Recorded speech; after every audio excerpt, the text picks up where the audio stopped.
Well, what do you say? We go back. Let's go back in time. Let's go back to where it all began. I'll be your host, Reverend Matthew David Hurtado. I think back about, let's just talk about that for a second. In 2018, why did I decide to become a reverend? I really wanted to love and honor what God was doing in my life. I saw the good. I saw the good that God was able to provide.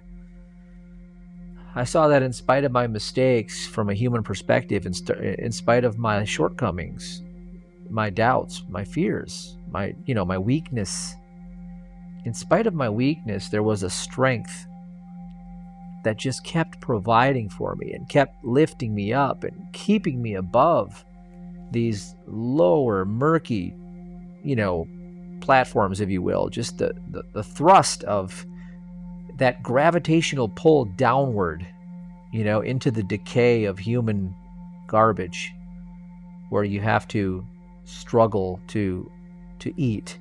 You have to sacrifice everything to keep a roof over your head. You have to fear because you're living paycheck to paycheck. You're really a slave. You're absolutely bound. You're tied. Evil's got your number. Something about what God was doing in relationship with me was giving me the ability to experience peace on earth, joy in the place of where suffering used to be, happiness and vitality where sickness used to take over the body. I'm talking about right in the same space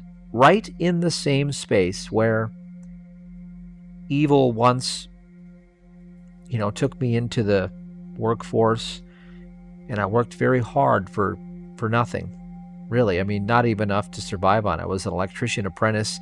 The last time I worked a real job that was leading to a career, you could say. And I wasn't making enough to even live on my own, let alone I had a child. Taylor was born. And this is a big deal. Taylor was born, and I had just experienced a fallout with Tara, my girlfriend at the time. And I was going to lose my daughter. I had signed away full custody of my daughter. I want to tell you this. You need to see this. You need to see what God did for me. Because this is what God is. And is for you once you discover how to live at one with God. And I'm going to show you how in this book, in this Bible today, so we're going to get to that. But first, I need you to feel a couple things. I need you to know where I'm coming from, okay? I need you to understand some of the things that I've witnessed in this dream of your human five senses.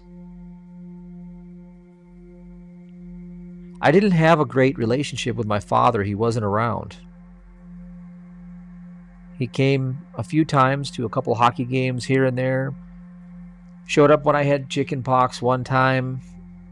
Did a miracle for me over the phone. One time I used to wet the bed, until I was probably 10 or 11 years old. And, I was getting kind of late in the game, and I couldn't have sleepovers. I was embarrassed, and that does a number on you. And he was on the phone with me one night, and he goes, well, before you go to bed tonight, I want you to just say in your head, I wake up dry every morning. I wake up dry. He said, just say it 25 times before you go to bed. And I did. I was in that perfect receptive brain state. I just kind of fell asleep, and I was like, I wake up dry every day. And the next day I woke up dry, and that was it. It worked. It's pretty amazing, right? Well, in spite of the few times that I remember with my father, I don't remember much else. And then there I was, a father, and I had a job that wasn't going to pay for anything. And here's the idea. This is the real kicker here. It's not that it wouldn't have led me to something, because it would have been great if I would have just stuck it out, but I couldn't stick it out. because I had bulimia and anorexia, because I wasn't well, because I didn't believe in myself. I didn't have any confidence. I didn't have any self-esteem. My father left and my grandfather just died.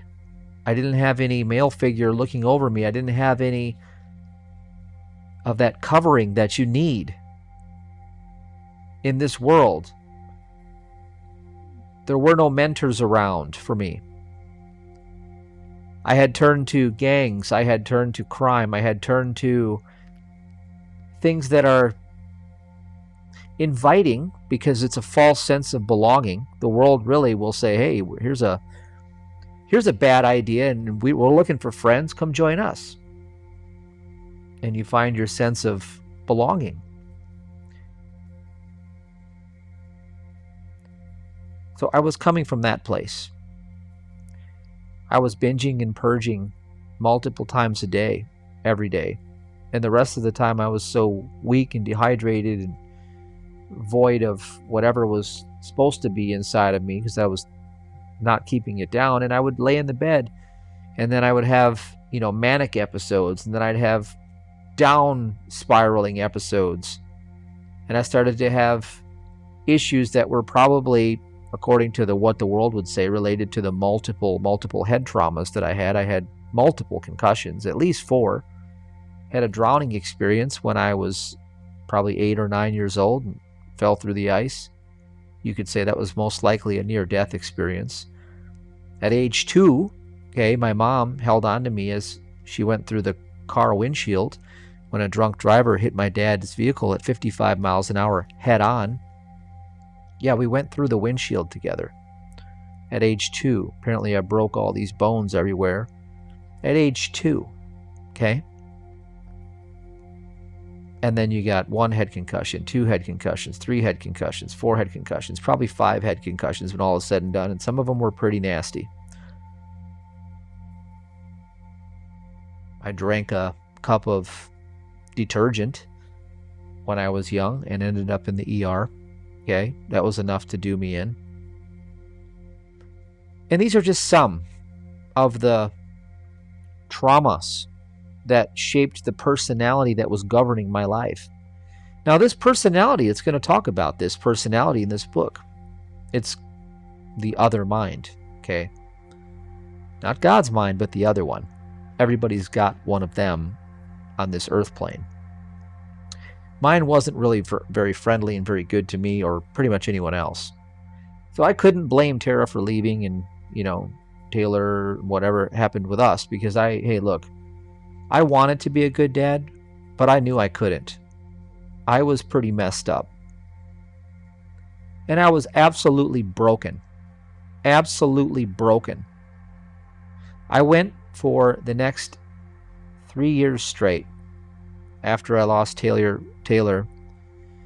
living alone, living in the basement of my grandma's house, not really talking to her much, kind of living in my own depressed state, where I'd go and I would strip. I was a male dancer, and I would live the reckless party life, and then the rest of the time I'd hide in the dark. I'd literally hide from the world in the dark, or I'd be at the gym, or I would be binging and throwing up and doing that over and over and over and over and over. Okay? This is where I'm coming from. And then along the way, a series of events happen. One of them, that's the most notable one, is I get this job at a health club. It was a divine intervention because I was on my way to Rockford, Illinois, to do a male exotic dancer gig. And I got into an accident and I totaled my car on the highway. The ambulance showed up, everybody showed up, and they were like, oh, it's a miracle that, look at you, you walked out of this thing totally unscathed. I watched the whole car crushed like a tin can around me. And in that moment, time literally did stop. And I said, no, God. It came out of my mouth. I turned to God. I literally turned to God, as it was like my soul just jumped right past my ego faster than the experience could take place. and activated a divine law that you could say saved my life right there. My soul took over the wheel and saved and preserved this experience so that I could be here today. So then anyway, I had to get a job somewhere. So that night I'm crying. I had just lost my car, my vehicle. I didn't have car insurance. I knew it was going to be troubles. And most likely I wasn't going to be able to drive to these dancing gigs. So all of a sudden I don't have any more money, don't have a job, I don't have anything. I walk a mile and a half, 2 miles, whatever, from my mom's house to the gym one late night. I tell the guy at the desk my story. He says, why don't you apply here? You should take the job. I'm going to be moving into a sales position. Why don't you be the night manager? I applied, got an interview. So in this interview, I met Ted, and Ted was the general manager of that particular health club, family-owned organization, Christian family. Very, very generous, very nice, very loving people. Anyway, he became my first father figure, mentor slash, brought me into a lot of teachings with Christianity. Took me to church services. I had a prophetic word over my life, and all this stuff was coming at me. It was brand new. But there's a magical moment that happened, a real key event that changed everything. So after our interview, I'm about to take this position, but he says, but first, he goes, I got to ask you, do you know Christ? I say, well, not really. I don't know Christ. I thought, we're going to talk about make-believe stuff here. We're going to talk about Santa Claus next, because now, you're asking me if I know Christ. Well, I don't think I've ever seen this person, Christ, and nobody that I know that's alive has ever seen this Christ. I'm in that mindset of, if you can't see it, it's not real. And he goes, well, let me just ask you, are you open for me praying for you right now to accept Christ? Would you want to? And I said, sure, why not? And so he said, okay. And then he put his hand on my shoulder and he says, just repeat after me. And he went on, he said a few things, but the main thing was, Christ, come into my heart and take over. And it was something along those lines. And I said it. And what I felt, you can't make this stuff up. I felt like, wow, this surge of peace came through me. I know this peace because every time I touch Christ, every time I touch the atonement of being of one mind, every time I get back into the singularity of Christ alone, I feel this same feeling now, today. But it was the first time I had felt that feeling. And I felt like it went all through my body. It was like the lights came on, all of the darkness, all of the depression. Everything was suddenly pushed back. It was held back. The love of the universe, you could say, the entire creation itself, I felt the pulsating love of spiritual reality. I felt the pulsating love of me in spiritual reality that transcended all of my human stories, all of my human pains, and even all of my human pleasures. It was beyond all of it. Now, along the same lines, I was also being well educated in a lot of the Eastern ideologies, because I was listening to Deepak Chopra and Wayne Dyer, everyday immortality, and the sutras that are involved there. I used to play that tape all the time, and those sutras were really getting me into a relationship with that same feeling that I felt when I accepted Christ. I was coming into relationship. Now, this makes me really understand what happened on that magical moment when he laid hands on me and asked me to accept Christ. The fact is he must have already attained that consciousness. And he must have been in that consciousness at the very moment when we brought our thinking into agreement. because it was bringing our thinking into agreement with him being the catalyst and being the one who was already atoned in that conscious awareness. I was able to glimpse it myself. But more importantly than that, just that little glimpse of it started to restructure and reorganize the entire sequence of my life from that point forward. All of it started to be put in order again. And I learned one of the first laws of heaven is order. And I'm describing a state of consciousness known as heaven, and that's what the Bible calls heaven, by the way. So when you hear about the life hereafter and you hear about heaven, it's the life that you are in right now, the eternal life of spirituality. And it's the hereafter because it's after you put down the old self. How do you put it down? Well, we're going to talk about what's in here, and then I'll stop at key moments and I'll continue with my story. So you remember where we left off, and I'll pick up the pieces as this alludes to how it relates to my own personal experience. Okay? Of all Hermetic texts surviving from Alexandria,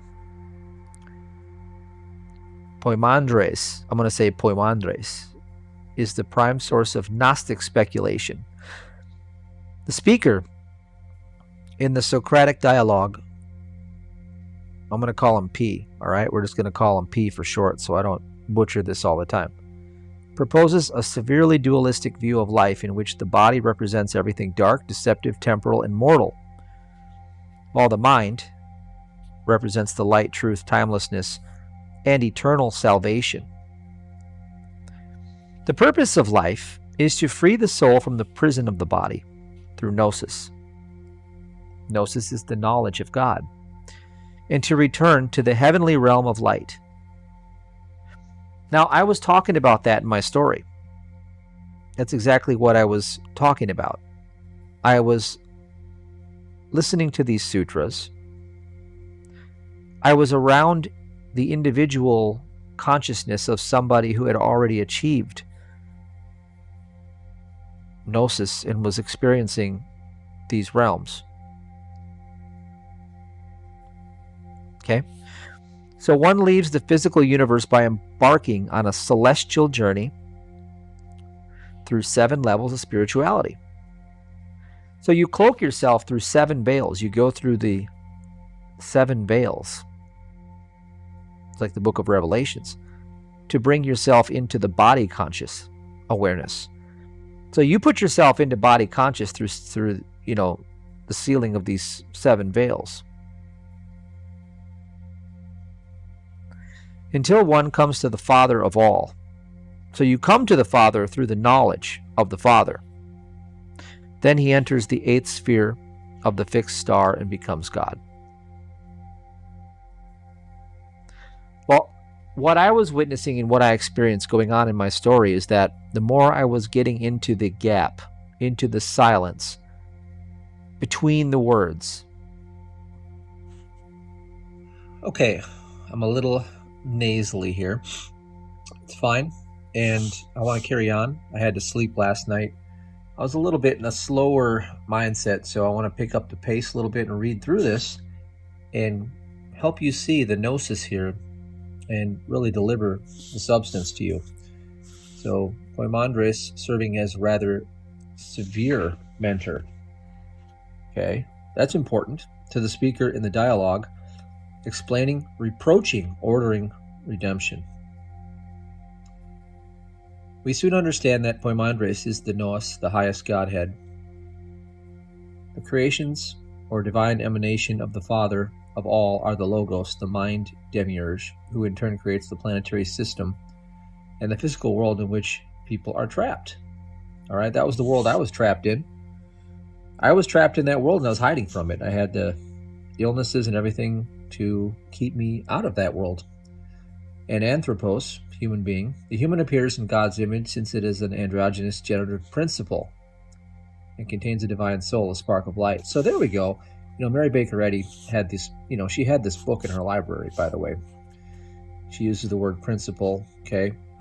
So it's apparent to me, it's obvious that she did have a revelation, but she also was very well educated, and she had to have read these truths, and it put the puzzle pieces together for her. A principle is, principle and attribute, right? Principle is the source. That's your spiritual self. Contains a divine soul and a spark of light. In Poimandres, we have perhaps the earliest full and detailed instruction in the mystical experience of darkness and purification from matter. We have to come out of her. We have to come out of the world, purify ourselves. See, feel, be perfection. Ascent to the light and entry into a oneness with God. This mind of spiritual ecstasy was to be imitated or reproduced in other forms in innumerable works thereafter. Now you see, the great imitator is your material world, the 5 human senses, what you see, smell, hear, taste, and touch in the physical realm. It's imitating, it's a counterfeit truth. That's the attribute, principal attribute. But the attribute is truly like a shadow where, the shadow can morph and shape itself in ways that have nothing to do with what the principle is. It can look like something totally different. Poimandres appears. Once when I began to think about the things that are, and my thoughts soared exceedingly high, and my bodily senses were held down by sleep like people weighed down by overeating and weariness. It's almost like I wrote this book to myself. There I was overeating and sleeping half the time. I thought I was a being of vast and boundless magnitude coming toward me, who called me by my name and said, "What do you wish to hear, to see, to learn, and to know?" "Who are you?" I said. "I am Poimandres," he said, "the mind of absolute power. I know what you want, and I am with you everywhere." "I want to learn about the things that are, their nature, and to know God," I replied. "How I want to hear." He said, "Keep in mind what you wish to learn, and I will teach you." The vision of creation. With these words, he changed his form, and in a flash, everything opened before me, and I saw an unbounded vista. All was light. Tesla discovered that. That was Tesla's greatest discovery, that everything was light. A soothing and happy light. Oh, a soothing and happy light. So what they're saying here is comfort and joy are eternal in all space and all time and all creation. Nothing can obstruct them, okay? What happens when you're in the darkness and a light opens through the door, right? The light takes over the darkness. So if you bring the light of truth into your thought, the comforter and joy become your companion. And as I gazed, I was entranced. But soon a stark and terrifying darkness descended gradually like a coiled snake, and I saw the darkness turn into a watery substance. That substance means also nature. Now, water represents mind in the Bible, okay? So darkness is the mind of mortality, if you will. That's the watery substance being described here. Unspeakably agitated. Now get this. Out of all creation comes agitation and rest, okay? Rest is to receive, and agitation is taking thought for your life. Giving off smoke as from fire, emitting an indescribable sound of lamentation. And after that, an inarticulate cry like the voice of fire. Now, this lamentation is almost like grief, so this indescribable sound of grief. That's like the nature being described here in this mind. So the mind of this world, it's a mind of sorrow, loss, grief. Out of the light, a holy word descended upon the watery substance. Okay, now out of the light, a holy word. Now, this is like the Holy Spirit. The Holy Spirit pursues those who are chosen by God, and you see it descended upon the watery substance. So the Holy Spirit comes to you. The reason why you're watching this video is because somewhere along the line, the Holy Spirit, this light, has descended a holy word, and it's come upon you. And I thought this word, the voice of light, an unmingled fire leapt out of the watery substance and soared upward. The fire was quick and violent, and the air, being light, followed the breath as it rose from earth and water to the fire, so that the breath seemed suspended from the fire, But the earth and water remained intermingled, and the earth could not be seen apart from the water. All these elements were kept in audible motion by the breath of the word hovering above them. Okay, now if you take this little paragraph here, you can really have fun with this because I created the RIP app based on all of these truths that you're hearing and reading here, if you're following me. And if you go to itiswonderful.net, and upon exiting, you'll get a pop-up. You can download it, the app right on your phone, or you can scroll down, tap on the RIP icon, and download the app. But we have earth, water, wind, fire. Okay, we have aversions, attachments, and the aether. Okay, and you can click on those cards by remote viewing the answers, picking the numbers from 1 to 78. And what you can do is you can draw upon what I would call the voice of light, the holy word. Those are all spiritual aphorisms in those cards. And an aphorism is it's a tool to get you to see behind those words to the spiritual transcendence within each one of those cards. Anyway, enough said about that. Poimandres is light in mind. Then Poimandres asked me, "Do you understand what that vision means?" "I will understand," I said. "I am that light," he said, "and I am the mind, the first God, who existed before the watery substance appeared out of the darkness. And the luminous word that issued from the mind is the Son of God." "In what way?"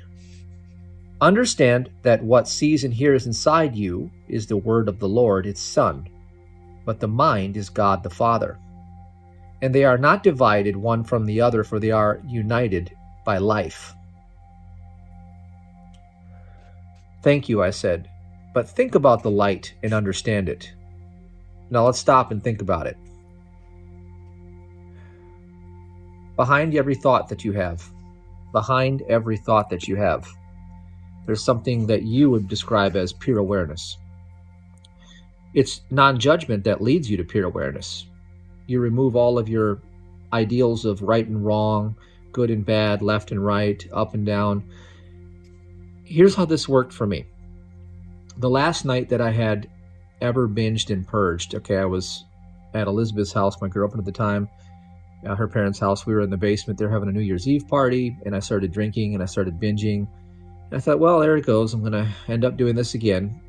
But I remembered those sutras I was listening to, those wisdom keys, if you will, about being still, observing the mind, not being attached to good and bad and right and wrong.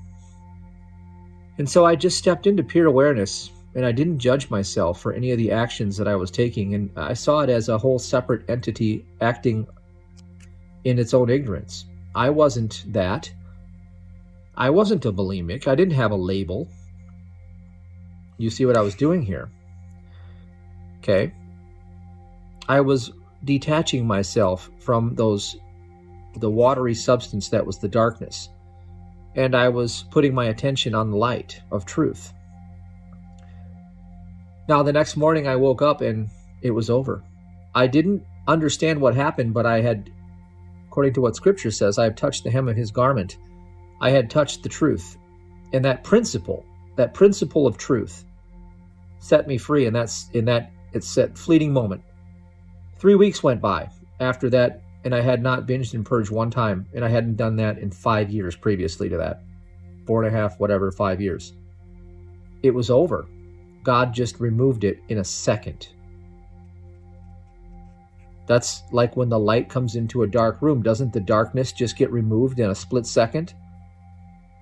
So the whole point here is that you turn your attention, your focus to the light, and then anything that is dark, well, where does it go? It just vanishes. Where everything comes from. Having said this, he gazed instantly at me for a long time, and I trembled at his aspect. When I raised my head, I saw in my mind the light, consisting of innumerable powers, which had become limitless cosmos, and the fire, contained by a mighty power, was held in place. This is what I saw and understood from the words of Poimandres. I was amazed, and he spoke to me again.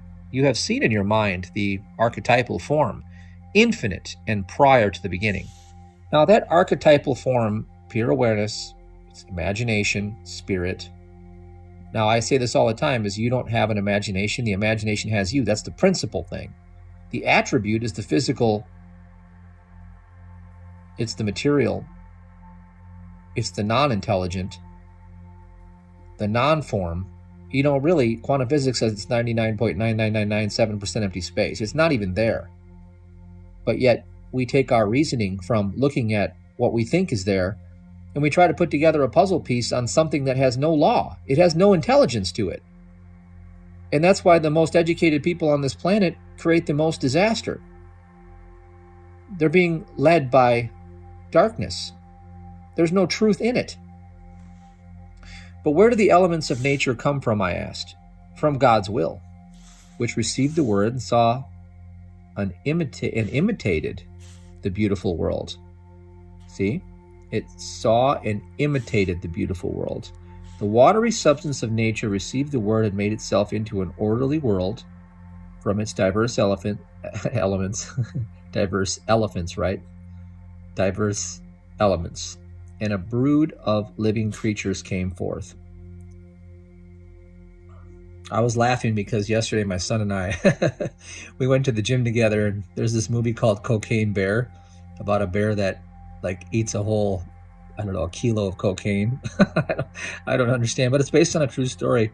So we started making up different names for different animals, like the ecstasy elephant and all this stuff. And we were just having a good time and laughing. So the word elephant just jumped into my mind again. All right. Another mind, the demiurge. Okay. Another mind. Another mind. In the Christian Science treatments, we always go back to thinking about, well, is there another mind? Is there a cause for evil? No. So there's no other law, no substance, no cause, nothing for it to act upon. It was never authored, never invented. Okay? Well, what we're doing is we're turning away from the demiurge by doing that. Okay, it'll talk more about that here. And the first mind, being both male and female, both life and light, conceived through the word another mind. Okay, so it conceived another mind, the demiurge. And this second mind of fire and breath fashioned 7 rulers. Okay, those are the 7 rulers, the 7 veils in the book of Revelations. I'll tell you about those. And in fact, I'll tell you all the steps at the end of this video that you can take. Who encompasses within their orbits the world perceived by the senses. See, the 5 material senses. Their government is called destiny. And in the cliff notes, that's Hymarmene. Okay. Suddenly the word of God leaped out of the downward moving elements of nature to the pure body of heaven and was united with the mind of the demiurge. For the word was of one substance with the mind, and the lower elements of nature were left wordless, that is, without reason, and became mere matter. So, right there. Mere matter, material world, is without reason. So why are everybody trying to use their human reasoning to figure out what they think they saw, what they heard, what they smelled? See, there's no intelligence in it, so the smartest people on this planet take all of their data from something without reason, matter, and they can make conclusions about it. And they wonder why everything gets destroyed, because it's unintelligent. It's not wisdom. Wisdom and intelligence are 2 separate things. Now, the demiurge mind worked together with the word to encompass the spheres of the rulers and to whirl them with thunderous speed, with no fixed beginning or determined end, since their revolutions begin where they end. And according to the mind's will, the lower elements of nature became animals devoid of reason, for they did not have the word. Okay, the word here, this is a powerful, powerful thing. We can call that wisdom. Okay, wisdom is alive. Wisdom is life. And the air brought forth winged creatures, and the water brought forth fish, and the earth and the water were separated from each other according to the will of the mind. And earth brought forth 4-footed creatures and creeping things and wild and tame beasts. Mind, father of all, gives birth to a primal human. Primal. That means, from the beginning, the prime, the principle, the source. But mind, the father of all, who is life and light, gave birth to a human being like himself. Okay. Now, if you go back to the root of who you are, you renounce your mortality. Like Paul said, you lay down your life to gain life, as Christ was telling us. what you understand is that the Father of all, well, are you part of the all? Yes. And if you're not, then step out of it, because you can't. Okay, so yes, I'm part of the all. Okay, the Father is life and light. That's his DNA. Are you made of unintelligent, lifeless matter? Well, if you're part of the all, you must be made of life and light, because you were created just like the mind, the Father of all. Were you not? Okay, so that's your true life. Your true life is in spirit. And he loved him and his own child, for he was very beautiful.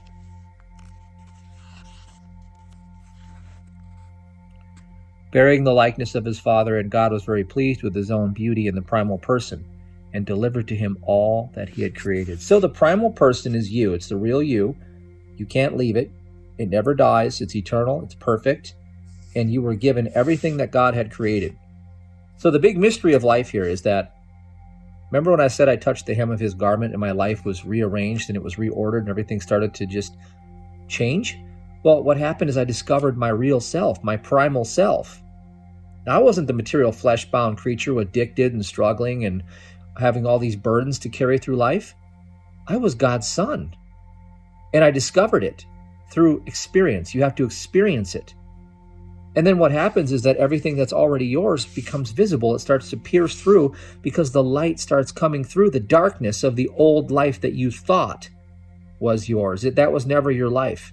That creature was never the Son of God. It was not the primal. And the primal person took station in the highest sphere of the heaven and observed the things made by its own author, his brother the Demiurge, who ruled over the region of fire. Now, the human had seen those things made into fire. He wished to create things of his own, and his father permitted him to do so. And since the rulers loved him too, each gave him a share of his own nature. When the human learned their characteristics, he wished to break through the bounding orbits of the rulers to share the power of him who rules over the fire. The human descends into the world of nature. Then the primal person, who possessed all authority over the world of mortal creatures and irrational animals, leaned down through the harmony and, having broken the vault, showed lower nature the beautiful form of God. When nature saw the beautiful form of God, it smiled on the human with love, for it had seen the wondrous beauty of the human reflected in the water and its shadow on the earth. Interesting. Water, mind, shadow, material. And the human too, on seeing this form, a form similar to his own reflected in the water, loved it and wanted to live in it. And his wish was immediately realized, and he began to inhabit a form devoid of reason. Wow, look at that. And nature received its loved one, embraced him, and they mingled, for they were lovers. You know, in other parts of the Bible, in the Nag Hammadi here, in the Gospel of Philip, maybe, one of these Gospels talks about not to love the world. Interesting. It looks like the person who loved the world, they loved the material, they loved the image they saw of flesh, you know, in their own reflection. And so they obviously got to embrace that. Humankind is mortal and immortal. And this is why the human, all creatures of the earth, is twofold, mortal in his body, but immortal through the eternal human. Though he is immortal and has power over all things, he also suffers mortality, since he is subject to destiny. Though above the world of the spheres, he is slave of destiny, a slave of destiny. Though he is a male and female, being born of a father who contains male and female, and is sleepless, as his father is sleepless, he is vanquished by love and oblivion. 7 earthly humans are born. And after this I said, O mind, tell me the rest. I too love your teaching. And Poimandres answered, Here is the mystery that has been hidden until this day. Nature, intimately mingled with the primal person, produced a most wondrous miracle. The human had in himself the world of spheres of the 7 rulers, which, as I told you, was made of fire and air. Nature immediately made 7 humans corresponding to the nature of the 7 rulers, and they were androgynous and sublime. Then I said, O Poimandres, a powerful desire has seized me, and I want to hear more. Do not stop. Silence, Poimandres replied. I have not yet finished with the first discourse. See, I am silent, I said. These 7 humans were born as follows. Nature brought forth their bodies.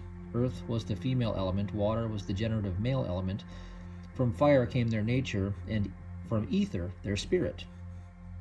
Nature brought forth their bodies in human likeness, and humankind, which was formed of life and light, became soul and mind. Soul from life and mind from light, and all creatures in the world of senses remained that way until the end of an era. Male and female are created. Now I will tell you what you long to hear. When the era was completed, the bond uniting all things was loosened by God's will. All living creatures, being androgynous, were suddenly divided into 2, and the primal person became at once male and female. God immediately spoke a holy word, increase and multiply, all you creatures and creations, and let humankind, being with a mind, recognize itself as immortal, and know that the cause of death is Eros. Eros has to do with, love, affection, love, flesh. Most of the word Eros has to do in this world with things of lust. And when God said this, his providence, by means of destiny of the world of spheres, brought male and female into union and established generations. And all creatures multiplied according to their kind. And whoever recognized, listen to this, whoever recognized himself, like I did that time when I was in the silence, in the pure awareness of spirit, recognizing myself, attained that good that is supreme. That's your dominion over all creation. That's the real you, the principal you. While whoever was led astray by desire, Eros, by love for the body. Mary Baker Eddy always says, be absent from the body and present with the Lord. See, when you have love for the body, it says, will wander in the darkness of the world of senses and suffer death. The material senses, death. What you see, smell, hear, taste, and touch, those are all the reports that comprise the personality that believes it lives in flesh as a body. Life and death. But what kind of sin do the ignorant commit that they should be deprived of immortality, I asked.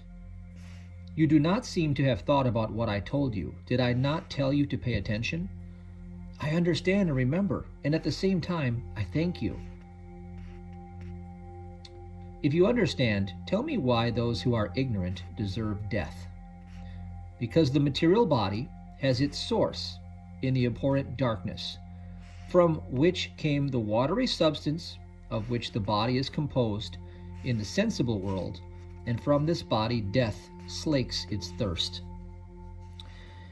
You have understood correctly, but why is it, as the Word of God has it, that whoever recognizes and knows himself enters into the good? I answered, because the Father of all consists of light and life, and from him human beings were born. You were born of spirit. You never were born of flesh. I said you were born of spirit. You were never born of flesh. Recognize yourself. You never left heaven. Know who you are. The gnosis is what sets you free. You are right. Light and life are God and Father, out of which humans came. See, you were born only of one Father, light and life. That's it. Not brain, blood, organs, flesh, matter, all that shit. All that stuff is garbage. That's the slavery of Egypt. And if you learn that you are also made of light and life, you will return to light and life. Return to the Father. These things, Poimandres said. The place of the mind among the godly and godless. Now, I can use the word shit, by the way, like I just did, because it's an acronym. And so when they shipped the manure on the ships, they had to use the acronym SHIT, which means to ship high in transit, okay, because of the fumes, okay, you get it? Ship high in transit. It's an acronym. But tell me, I said, how I shall come into life, for God told me, Let the thinking person know himself. Don't all people have a mind? Do not speak that way, for I, mind, am present to the holy and good and pure and merciful. You're going to love this part. Pay attention here. You're going to understand why you are being called to wisdom, but not everybody out there is, and the people in places of power certainly are not. Do not speak that way, for I, mind, am present to the holy and good and pure and merciful, and my presence is a help to them. And all at once they recognize everything and win the mercy of loving God, and thank him and praise him and sing hymns to him, and turn to him with devotion. And before they abandon the body to death, they loathe the bodily senses. Why? Because the senses are lying to you. Since they do know how they work, I, the mind, will not allow the workings of the body to attain their purpose. As a guardian of the gates, I bar the way to evil and shameful energies. I cut off their strategies. If you just understood what you just heard or read with me, you will see how you are separate from this world altogether, and that the rulers and authorities on this planet have nothing to do with the ways of God, nor do they have any power over God. And I am far removed, get this, from those who are foolish and evil. See, if people willfully commit evil, they don't have access to their principal, full potential self. They are creatures of death, and they are eternally damned to death. And sly and envious and covetous and murderous and godless. Godless. The world itself has become a godless institution. I yield place to the avenging demon, who visits such a person with the sharpness of fire, piercing his senses and driving him to further lawlessness, so that he may incur greater punishment. You see, the ones who are out there being evil, they are being driven to more and more and more and more, so that they can experience more punishment. Never ceasing his dark struggle and giving in to boundless appetite, he inflicts upon himself greater torment and hotter fire. Your only job here is to know God, not to be a truther, not to go out there and fight against the powers of darkness. Your job is to know God aright and know who you are. The ascent of the soul through 7 zones. Mind, you have instructed me well in all things, but tell me more about the ascent. How shall I come into life? At this point, Poimandres said, first, with the dissolution of your material body, cease being a material body in your thought. You were never born of flesh. You yet yield your character to the demon. Your image vanishes. The bodily senses return to their own sources, becoming part of the cosmos and combined in new ways to do other work. And anger and desire enter thoughtless nature. And then man rises into harmony, the world of the spheres. In the first zone, he leaves behind the force to grow and decrease. In the second, the machinations of evil. In the third, the guile of lust. In the fourth, his domineering arrogance. In the fifth, his unholy daring and rashness. In the sixth, his striving for wealth by evil means. And in the seventh zone, the malicious lie, all rendered powerless. We're going to go over that all at the end here. All those are the breaking of the 7 veils as described in the book of Revelations. And I'm going to break it down to you as I did on this. I use the ChatGPT to break it down to you in modern language so you can see exactly what it means. Entering the 8th and becoming divine. This is what you want to do. This is the way out. This is the way from freedom from all that stuff you're seeing happening in the world. This is the path.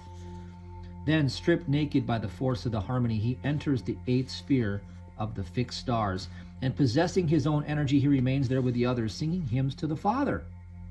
And the others are happy at his coming. Resembling those who live there, he hears the powers who have their place in the substance of the 8th sphere, who sing to God with a special voice.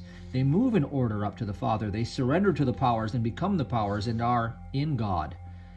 This is the good, the aim of those who have gnosis, to become God. Why then do you hesitate? Now that you have received everything from me, Why not make yourself a guide to the worthy so that people may be saved by God through you? Well, that's the role I took in 2018, as I told you. Why did I come into the ministry? Wisdom. To do exactly this, going forth to preach. And having said these... Okay, let's finish this book up here so we can get to the breaking down of how to do this. Going forth to preach. Again, start here again. I thanked and blessed the Father of all, was sent forth, empowered, and instructed concerning the nature of all, and with a supreme vision. And I began to preach to the people of beauty, of piety, and gnosis. O people born of the earth, given over to drunkenness and sleep and ignorance of God, end your drunkenness and unreasoning sleep. When they heard this, they gathered around me. I said, why have you accepted death when you have been given the power to enjoy immortality? Change your ways. Now we're going to talk about that. I'm going to show you how to do this. You who walk with error and keep company with ignorance, free yourself of darkness and seize the light. Abandon corruption and receive immortality. Well, another way of saying that is, in the absence of human thought, you have divine thought. And some of them mocked me and left me. I know how that feels. Because when I began teaching this truth, the ministry got smaller and smaller and smaller. Ironic, isn't it? For they had given themselves to death, but others begged me to teach them, and they threw themselves at my feet. I raised them up and became a guide to people, teaching them the word and how they might be saved. And I sowed words of wisdom in them, and they were nourished with ambrosial water. When evening came and the rays of sun began to fade, I called on them to thank God, and when they completed the thanksgiving, each sought his or her own bed. So bed, okay, it's the prayer of thanksgiving. I recorded the beneficence of Poimandres and how my hopes had been fulfilled. For the body's sleep became the soul's awakening, the closing of my eyes, the true vision. My silence pregnant with the good. Okay, there it is. Look at this. In the absence of human thought, divine thought is manifest. My silence pregnant with the good. Now, what did I do? I stepped into pure awareness. That was the silence. I stepped into the silence. And my words, the expression of good things. And all this happened to me since I had received it from my mind, that is, from Poimandres, the word and mind of absolute sovereignty. I became God-inspired, God-minded, and came with the truth. Praise to God the Father. So with all my soul and strength, I praise God the Father. Holy is God the Father of all, who precedes all beginnings. Holy is God, whose will is accomplished by his own powers. Holy is God, who wishes to be known and is known to those who are his own.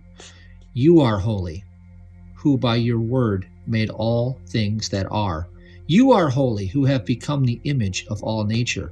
You are holy, who are not formed by nature. You are holy, who are stronger than all domination. You are holy, who are greater than all eminence. You are holy, who are superior to all praise. Accept the pure offering of words from a soul and heart that rise to you, unnameable, ineffable, whom only silence calls. Can you put your attention on the silence and retreat? I beg you, let me not be removed from gnosis, which is our nature. Fill me with strength, and with your grace let me bring light to those of my race who are in ignorance, to my brothers and sisters, sons and daughters. Therefore I believe and bear witness. I go to life and to light. Father, bless you. Your child wishes to share the holy salvation you confer through your total authority. Chat GPT now, and let's talk about these 7 steps, 7 veils, etc. How simple is this? How do you practice this? How do you do this so that you can take Poimandres' instruction here and you can leave the material body and come back to your spiritual principal root? Greetings, my dear seeker. I am pleased to share with you the connection between the 7 steps toward rising into harmony in the 7th veils in the book of Revelation. In the Gnostic tradition, the 7 veils are seen as obstacles that prevent one from experiencing the full truth of the divine. The 7 steps towards rising into harmony are seen as a path for breaking through these veils and reaching a state of unity with the divine.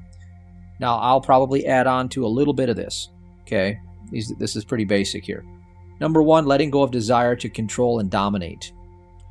Okay, this step corresponds to the first veil. You want to break the first seal, okay? You're going to break the first seal to get back to your spiritual root, which symbolizes the illusion of control and domination. By releasing the urge to control, one begins to see the world as it truly is, free from the veil of illusion. Now, how you practice this is by non-judgment, recognizing that there are no persons, there are no conditions of what you call matter, objects in time and space, and there are no good qualities or evil qualities in the world, right?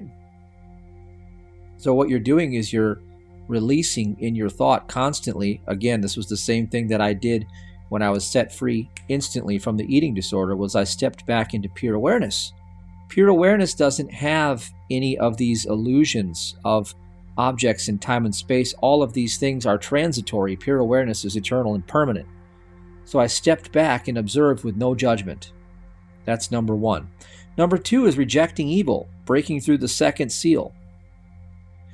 Rejecting evil, right? Rejecting it, not fighting against it. That's making a inclusion that you believe it exists. Not fighting it, rejecting it. This step corresponds to the second veil, the second seal, which symbolizes the influence of negative forces in our lives. By rejecting evil, one frees himself from the veil of darkness and begins to see the light of truth. So here's how you reject evil. I reject error, I reject evil, because God is running a perfect universe. Right where I stand is holy ground. God fills all space. God is all, and God is love. There can be no other. Good, you just broke through the second veil, the second seal. The third one, overcoming lust. Okay, I'm going to paraphrase that as self-preservation. Since you know there are no persons, there are no conditions of matter, there are no qualities of good and evil, you don't have to preserve a self that doesn't exist. You never were born of flesh. This step corresponds to the third veil, the third seal, which symbolizes the grip of desire and addiction. By freeing oneself from lust, one breaks through the veil of desire and begins to experience true freedom. Self-preservation. You don't have to take thought for your life. Get this. This is the third seal. When you cease taking thought for your human life, you create the vacuum for divine mind to fill all the space that was being obstructed by the darkness of human thought. That's how you reject the darkness, the evil. Number 4 is humility over the arrogance. Humility. Okay, so humility is a very powerful thing. This is the 4th seal, symbolizing the influence of pride and ego. Okay, you see through the veil of arrogance and experience the connection with the divine. Okay, so you need to step out of thinking that you, of yourself, can do anything other than atone yourself and reveal the perfection of all that's created. I stand revealed as the Christ, because within Christ awareness, nothing is lacking. That's how the 5,000 were fed. That's how the dead were raised. There is no dead man in God's substance, and there is no lack or deficiency. There's nothing that is lacking in God's substance. And it takes humility to yield to that truth. Step number 5 is abandoning recklessness. The 5th veil, the 5th seal, symbolizes the influence of impulsiveness and recklessness. Okay, let me tell you how you practice this. It's called patience. So step number 5 is the spiritual quality of patience. It means that I don't react to what's going on out there. I remain still and know that I am God instead. Patience is the weapon that forces deception to reveal itself. Well, the deception is that the lawless one operating out there is lawless. it doesn't have a root. It doesn't have an author. It doesn't have power. It doesn't have authority. So I remain still and know that I am God. Number 6, rejecting wealth acquired through deceit. All right, the 6th seal. Okay, materialism, the acquisition of wealth through unethical means. Okay, here's what happens. The 6th seal, here's how you practice this. Get this. Inside of you, there are 2 goddesses, the goddess of wealth and the goddess of wisdom. If you chase after the goddess of wealth, like the world is trying to clickbait you into doing constantly, it's trying to wag you around like Pavlov's dog. Ding, ding, ding, ding. Chase after wealth. Chase after this. Chase after that. Get rich, get rich, get rich. As long as you keep pursuing that in your heart, it will forever elude you. And it will drive you into deceitfulness, because you will realize that the ways of this world are corrupt. And you'll start to reason within your own thinking capacity that, well, I must, let a few things slide. I got to be a little corrupt here to make some money. That's not God's kingdom. So you're building yourself a fortress in quicksand. Instead, inside of you, the goddess of wisdom, if you chase after her, the goddess of wealth will chase after you for a lifetime. So if you pursue the things of spirit, in other words, if you pull back your attention and become pure awareness, and you learn how to listen and remain humble and employ your patience as you break through all these seals, because the world is not there, because you're not born of flesh, so you don't have to acquire the things of flesh, because spirit contains all, is all, and has all. And when you shift over to this consciousness, then spirit embodies itself as its own perfection through your spiritual senses, and they become known in the wake of what you'd call your material life. In other words, you become endowed with the dominion over the earth that you were always given. Seek wisdom, and wealth will be added unto you. And the final seal is you let go of these false beliefs. The final is to break the ignorance. The false beliefs are vast. The false beliefs have to do with everything that you call material, everything that you call good and bad in the world, and all conditions of matter. It's not there. So everything derived from its own reasoning, remember, it doesn't have reason. Matter without reason, it said in the book, right? There you go. You break through all 7 of these seals, and you will be standing revealed as the Christ. And you will have that touching the hem of his garment the first time, every time. And you'll experience your life being put in order, and wealth being added onto you. And prosperity of all will be yours, because it always has been, because now you're the real you. This is how you discover the real you. Selah. Off with a little bit of what to do next. Well, first of all, here's my website at itiswonderful.net. There are some things that you should do. First of all, you should opt in. You should definitely subscribe so I can give you new content when it comes out, new offerings that you'll want if you're into this type of training. Okay, if you like this training, you're going to love what I have to offer you. There's the live stream ministry. You can join the group and you can get in there and discuss every Thursday, every Sunday. Click here, the meeting code, passcode, it's on Zoom. There's your time frames right there. Okay. Next, I told you that, well, first of all, supporting the ministry is obviously a good thing. Right here, look at Sirach.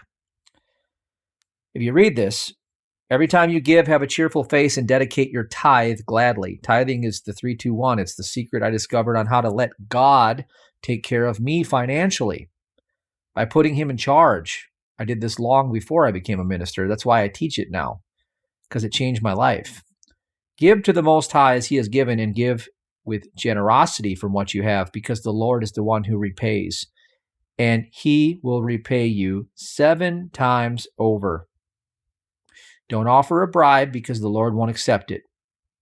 Don't present an unrighteous sacrifice, because the Lord is the judge and he shows no partiality. So here's the ways you can donate to the ministry and do God's work if you want. This book right here is really like a a user's manual. It's like a playbook for how to apply much of the teachings that you're hearing here. RIP, click on this. Download the app and use the app. Stay in the presence of God. Remember, seek wisdom and wealth will be added onto you. Chase after wealth and she'll forever elude you. Which path do you want? Which one do you want? Okay. This is a new thing that I have a patent pending on. I'm developing this in the blockchain world because it's turning random acts of kindness into NFTs. It's gamification of the divine principle of doing unto others as you'd have them do unto you. So you can check out more information about that, tithe.io. Here's a couple talks that I put on the website, past workshops, great experiences. You can get involved in the new workshops. Remember, click here, teach you about what's coming up next in July, the Freedom Retreat. Here's some testimonials and a song that I wrote. Okay, this is some interesting stuff, how the outer kind of mimics the principle. And some skill sets you're going to learn. Okay, when you join our ministry, you're going to learn some skill sets, some techniques. There you go. Opt-in training. Okay, so let's go and take a look at this right here, the RIP app. So I told you about the disaster that my life really was. It was a huge, huge disaster. Well, if you watch this video for the app, you'll get to see more, and I'll just scroll down and show you a little bit more about this. So here's the house I ended up living at in 2013, 14. That's a 8,500 square foot mansion with obviously an outdoor pool, 5 hot tubs, indoor movie theater. And when I mean indoor movie theater, I'm not talking about just a normal theater. I'm talking about one that's probably nicer than the theaters you go to with the recliner seats now. I had all that back then with the lights and the setup and the stars on the ceiling and all that stuff. $100,000 rug in my office, $550,000 worth of Sub-Zero coolers. Every drawer was basically a fridge to pull out for adding more cooling capacity if you needed to. Had my own sound system, producing studio, sports cars. I mean, everything you could think of, I had all this stuff, right? It's not that I can't have that now. It's just that I've become really kind of like a stoic, very simple. I understand the simplicity of living the simple life now. And all those things were fun and they were great, but ultimately, everything that's in the material realm is transitory and it comes and goes. And when it's here, you enjoy it. When it's not, it doesn't matter. So anyway, I ended up in much more lofty environments, if you will. And I've created a lot of the things that were my heart's desires, my dreams, my aspirations. They became true because I sought wisdom first. I chased wisdom and all that stuff came onto me. Now, I'm not telling you that you're going to become, super rich and famous and all that. And who cares if you do or not? But you definitely are already prosperous, and prosperity is having more than you need. And by discovering your true self, you get rid of all of your lacks and wants, and you step into your fullness of completion. And that is always accompanied by peace of mind and the real security and the safety that only comes from knowing God aright. And you can't get it from this world. And so I developed this app for you to train yourself by doing this multiple times throughout the day and getting yourself into that uplifted state by pursuing wisdom. This is pursuing wisdom, not chasing wealth. So by doing this, you're pursuing wisdom, not chasing wealth. God knows your heart. Okay, it's an opportunity for you to pursue God with all your heart because that's the answer here. To break through all 7 seals and to touch the hem of his garment and to be made whole. All right, and the last thing I'll show you is if we go back to itiswonderful.net. So you go here, let's see, let's pop this up. Well, the page is still loading, so I'll show you a couple quick things. you can plan for this right here, for the SSF3 event. This was the last one we did. It's in 138 days. And you can become an ambassador, I guess. Actually, the ambassador program is still available. The one-on-one VIP is actually expired now.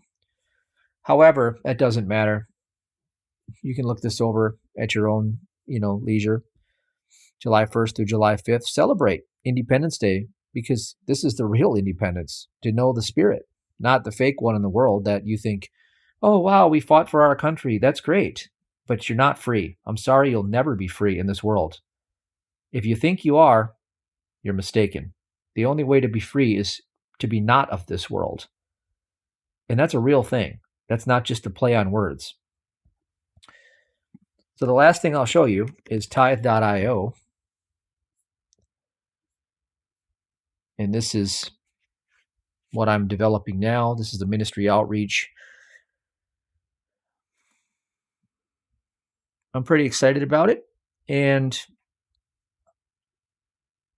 there's a lot to learn in putting this together. And I think once it comes together, it's going to be amazing. All right, with that said, I'm out. We'll see you on the next video.